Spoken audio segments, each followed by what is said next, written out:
Hey, everybody, welcome back. I'm Emily Moyer. My good buddy Michael Wann is here. This is episode number 29 of Playing the Glass Speed Game. And we're not sure what we're going to talk about today, which often leads to a wonderful show.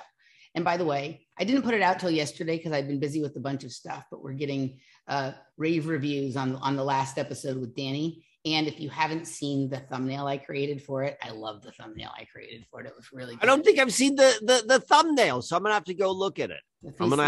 I'll go look at it. The thumbnail, I don't know. I'm pretty. Let me see if I can show it to me right now if you can. I'm going to show it to you right now. All right. I'll give you my on the spot reaction. This is the thumbnail from last week. Oh, I see the symbols in there. The grandfather parrot. Well done. Nicely done. Yes, I do. One, huh? Yeah, I thought so too. I really enjoyed.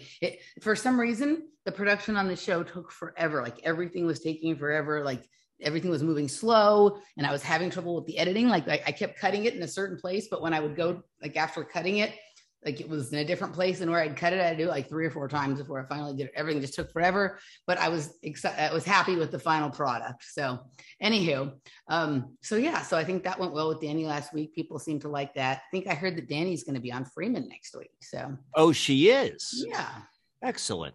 Yeah. Is that normally her like that's the world which she goes, like other shows where she's a guest, or does she not do that? Is that new? Yes, but a completely different circuit than you or I. Or different circuit. Okay, yeah. So that's what I was wondering. Yeah, so then that should be really fun for them. This is a wander into a different layer of this audience. It's just a different thing for her. So right, so I'm happy for her. And she has a lot of it's just a different set. Like she, because of. I think the languaging aspect of it, it opens her up to like people from a wider swath of like maybe political and ideological and whatever sort of segments than more of the stuff that you and I do, because, we're alt-right Nazis for sure. Right. So, and once people meet her, they realize she's an alt-right Nazi too. But until then, they have questions maybe, right? So, I'm just kidding. I'm kidding. But anywho, so this will be cool for her. I'm excited to see how it goes. I'm excited as well. Yeah. So, all right. Well, let's see. You had some interesting things occur over the weekend or and whatnot, as did I. Who do you want to start? Or I'll go first. I mean, these are just like stories, like, nothing too deep, but maybe it'll go deep. Who knows? So where to begin with this one? So last weekend, it was last Saturday. And I had a tour scheduled for one of the spots on the Susquehanna River where I give tours. I love giving tours. They're so much friggin' fun. So it was booked by a guy, Andrew, who is from Massachusetts. And so he and his friend drove down from Massachusetts. And this was all spontaneous. Most of the tours are like planned like a couple weeks in advance. This guy like sent me on Thursday, like, hey, I'm driving through. Is it possible you can give me a tour? I'm like, yeah, I'm wide open. So the guy comes down, and I love this. I love like not like, who's this going to be, the whole sort of thing. And then he's like, oh, I'm also going to bring a couple other friends, or I'm going to meet a couple people who are local to the area.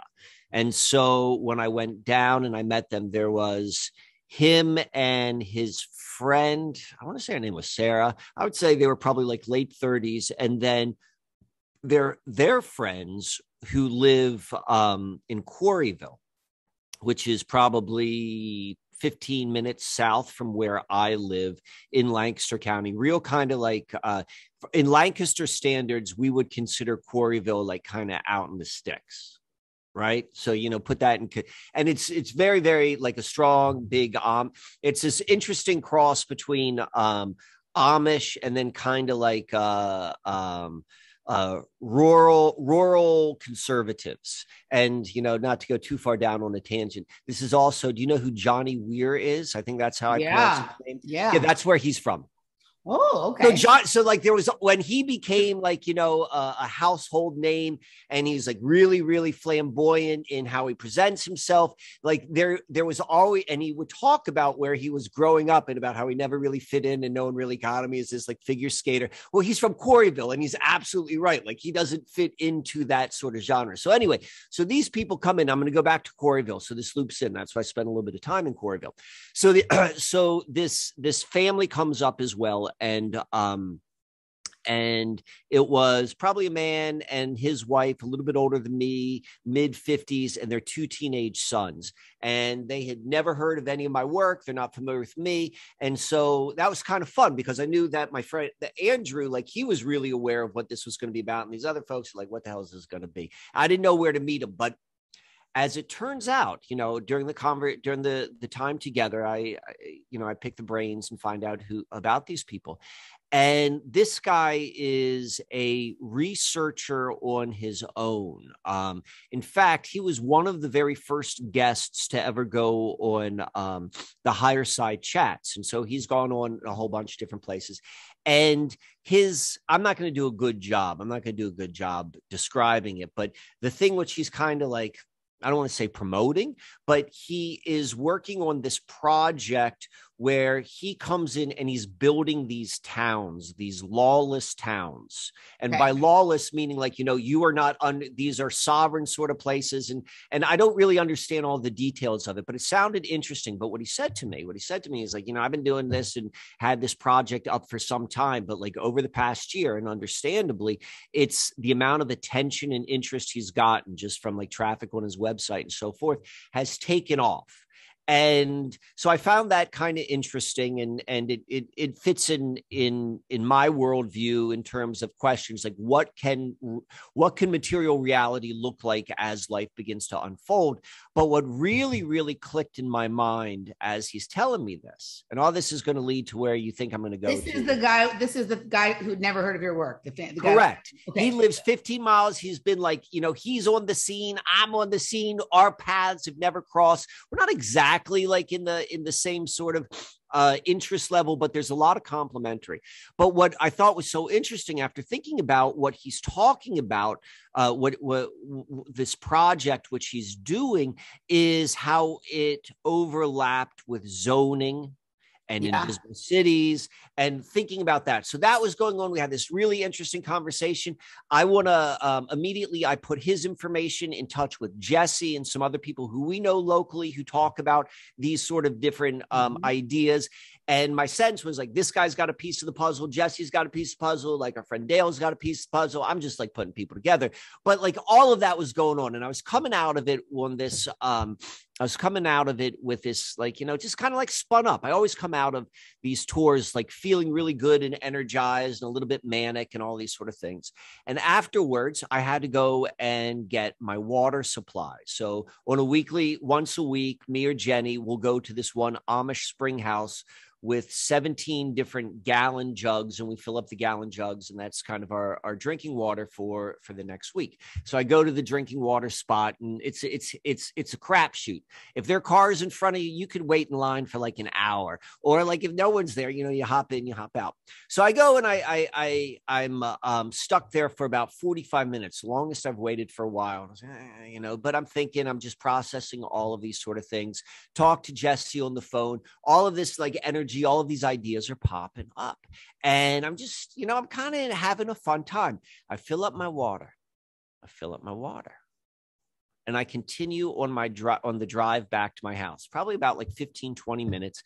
And I like to take all the back roads for a variety of reasons. I'm taking my back roads. And when I say back roads, these are like small little roads that cut through Amish farmland, outside of the more modern roads of Lancaster County and so forth. I'm driving along. I'm in this really kind of interesting space. And I see a body. Not a body on the ground, not a corpse, but like a human being standing up, walking on one of these like really kind of like desolate country roads. And I look a little bit closer. I'm like, that's a friggin' hitchhiker. And I've got a thing with hitchhikers. You know, I've picked up hitchhikers before and I've hitchhiked before, but I've always done that in an area where hitchhiking is still considered an acceptable and like it's not like a scary sort of thing. You don't have to worry about who you're picking up, because in that particular area, like I'm thinking like islands in the Caribbean, or like certain places like out in like the West Coast I've been where like hitchhiking is normal. But I've never picked up a hitchhiker like in a place where, like, you know, you're taught not to pick up hitchhikers. And I like that idea. I love the crapshoot of, like, you know, what's it going to be, right? So I'm in this space, I'm feeling all this, and I see this hitchhiker, and I see hitchhikers occasionally in Lancaster, but they tend to be walking along busy roads, and they're just like, you know, trying to get a ride. But this is unusual because it's out in the middle of nowhere. It's in the country road, and I'm like, I'm picking up this friggin' hitchhiker. And I got Jesse on the phone. So I pull up and I see it's a hitchhiker, and I can see immediately like it's a woman. Probably, if I were to guess, like maybe in her 20s, but definitely looking rough. So she walks up to the car, and I got my phone and I got a speakerphone on. I'm talking to Jesse. And so Jesse's kind of like my safety. I'm like, first question. I'm like, are you going to try to steal my car or kill me? No, I'm not going to do that, sir. And I'm like, do you have any weaponry with you? No, sir. I'm like, all right, come on in. You passed the test. So she sits down and she brings in her 2 garbage bags filled with her possessions. So like, it's quite evident that this woman is homeless. And then like on a closer look, you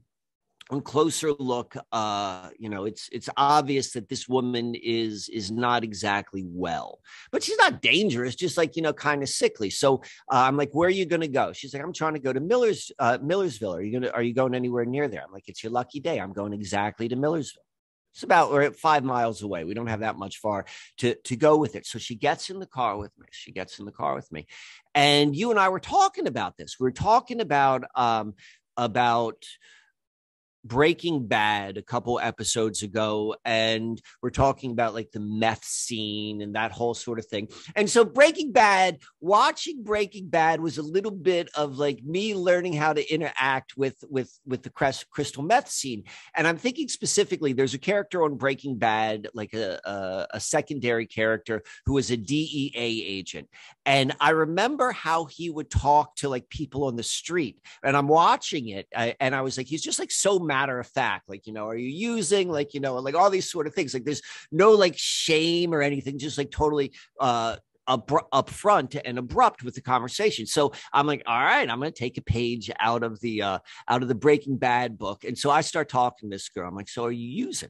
You know, that's not like, you know, I don't talk that way, but I'm doing this because I see that. And she's like, oh yeah. She's like, yeah, I like to do speed. I love meth. I love this and that. And she's like, why? You want to get high? But no, that's not really my bag of tricks. But we have this whole sort of conversation, and I start talking to her, and I'm like, well, where do you live? She's like, I live in this homeless shelter down by Columbia. And I'm like, well, where am I taking you right now? And she's like, oh, that's where my dad lives there. And I kind of like spend my time walking back and forth. And it's just the spirit world, like from Columbia to Millersville, and I walk it. I'm just in spirit world. Now, all of my research and all of my experience are to the exact same conclusion that where Columbia, Pennsylvania is, that is exactly right on the river, right where all the Susquehannocks are. That's where all of the archaeological digs were done. And in Millersville, I've talked about that a lot. And she's walking this sort of this path, like that's her regular life. And, you know, her regular life is also like in a meth stupor. And so she is like, you know, really like interacting on this whole sort of thing. So I was like, well, do you have any idea of like, you know, the depth of like how deep the spirit world of this location goes? And she looks at me, she's like, man, I don't care. I don't want to hear any of this. Do you want to get high? Like, no. And then we pulled up in front of her house. We pulled up in front of her house, or where she was going to go. And I let her all out, and we say goodbye and so forth.